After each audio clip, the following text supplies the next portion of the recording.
નમસ્કાર, હું Rinku Prajapati public India ન્યૂઝમાં આપનું સ્વાગત કરું છું। શરૂઆત કરીએ આજના સમાચારની।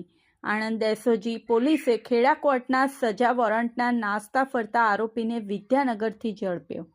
આણંદ એસઓજી પોલીસની ટીમે ખેડા કોર્ટના સજા વોરંટના નાસ્તા ફરતા આરોપીને વિદ્યાનગર સ્થિત જનતા ચોકડીએથી ઝડપી પાડ્યો હતો, જે બાદ આગળની કાર્યવાહી હાથ ધરી છે।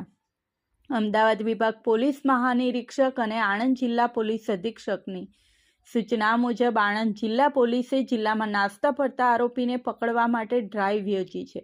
દરમિયાન ખેડાના પ્રિન્સિપાલ સિવિલ જજ અને અધિનિયમન જીવ મેજિસ્ટ્રેટ MC પટેલની કોર્ટના CC નંબર 305/2023ના કામે CRPC કલમ 70 મુજબનું વોરંટનો નાસ્તો ફરતો આરોપી જાગૃતભાઈ ગોપાલ કૃષ્ણ મહેતા, રહેઠાણ Shivam park apartment, Sardar Patel statue પાસે, વિદ્યાનગર, તાલુકો જિલ્લો આણંદ, વિદ્યાનગર સ્થિત જનતા ચોકડી ખાતે આવનાર હોવાની ચોક્કસ બાતમી આણંદ એસઓજી પોલીસને મળી હતી, જેથી પોલીસની ટીમે જનતા ચોકડી ખાતે વોચ ગોઠવી આ નાસ્તા ફરતા આરોપી જાગૃતભાઈ મહેતાની અટકાયત કરી વધુ કાર્યવાહી અર્થે વિદ્યાનગર પોલીસ સ્ટેશને સોંપ્યો છે।